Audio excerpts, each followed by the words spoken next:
Szóhi emberek, ez egy újabb Sprockit videó, és ismételten különleges kinézetű tankokat fogok bemutatni. Az első alanyunk nem lenne más, mint egy első világháborús tank, amit egy hirtelen jött ötletként építettem meg röviddel a Mark 4-es tank videó után. És ez nem lenne más, mint a HGS 103 ároktörő. Csak így neveztem el. Szóval, ezen a tankon nem csak a kinézete a rendkívül fura, hanem a neve is. Nem az áraktörőre utalok, ami angolul Trenchbreaker, ahogy itt látható, hanem a HGS 103-ra. Szóval, egy kis bevezető abba, hogy én hogy nevezem el a tankjaimat. A HGS egyszerűen Herr Günther Zagnatzt, ez az internetes personámnak a neve. Következő az 1-es szám, ami szárazföldi járművet jelent. Hogyha 2-es lenne ott, akkor repülőről lenne szó, hogyha 3-as, akkor hajóról. A következő két szám a jármű típusát jelenti. Például a 103 az könnyű tankot jelent, a 104 közepes tankot, 105 nehéz tankot, és így tovább. Ami a kötőjel után van, az a járműnek a modelljét jelenti, szóval a HGS 103 az Herr Günther Zagnaszt besorolatlan típusú jármű harmadik modell, és hogyha van utána még egy szám, előhozok egy példát, HGS 103 10-2, akkor ennek a neve azt jelenti, hogy Herr Günther Zagnaszt könnyű tank 10-es modell második verzió. Szóval ennyi lenne röviden az, hogy én hogy nevezem el a tankjaimat.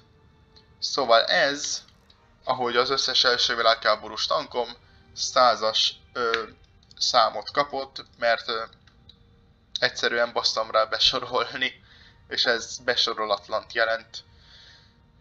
Szóval, mit is tud ez az első világháborús masina? Egyébként hallgassátok meg, hogy milyen a új motorhang.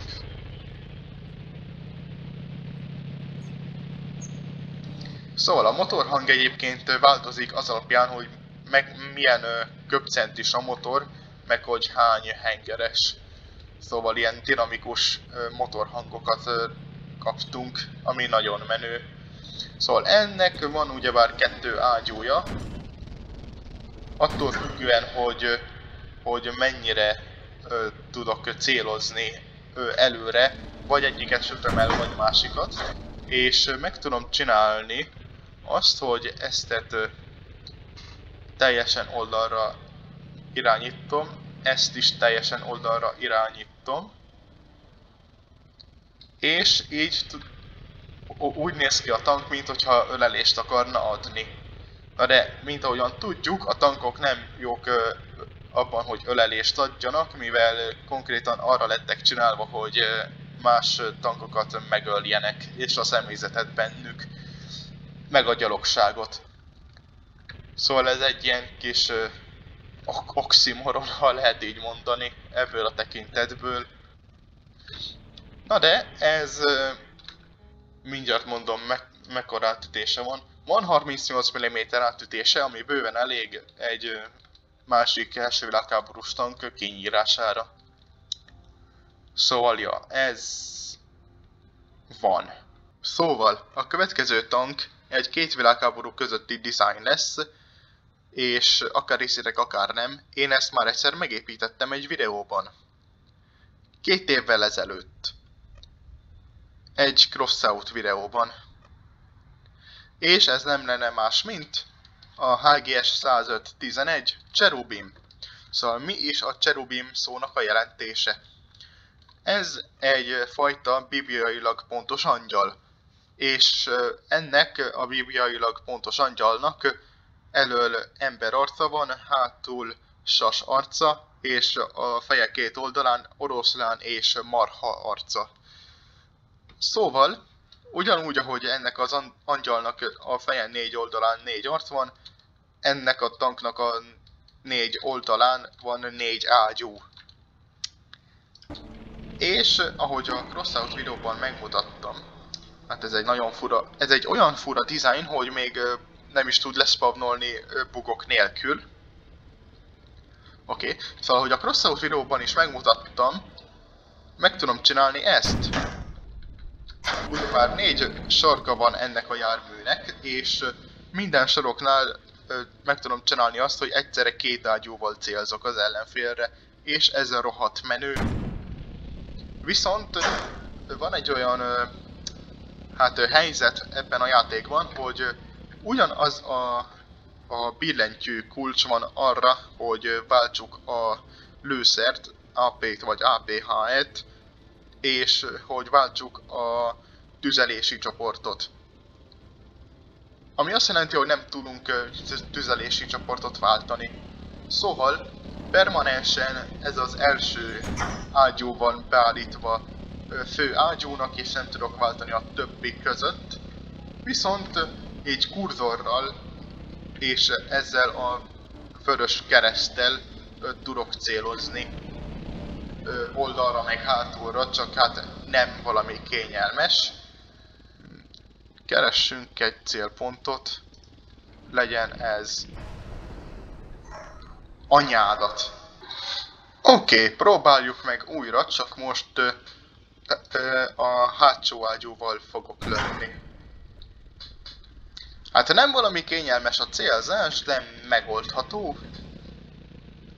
Szóval, ja, ez a design teljes mértékben és teljesen 360 fokból működik.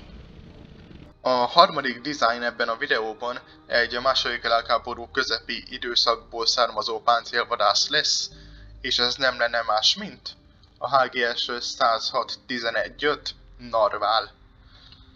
Szóval így első ránézésre ezen a tankon, inkább kikapcsolom, első ránézésre ezen a tankon nagyjából semmi érdekes nincs, de hogyha ide jövünk hátra, akkor látható, hogy van mit látni.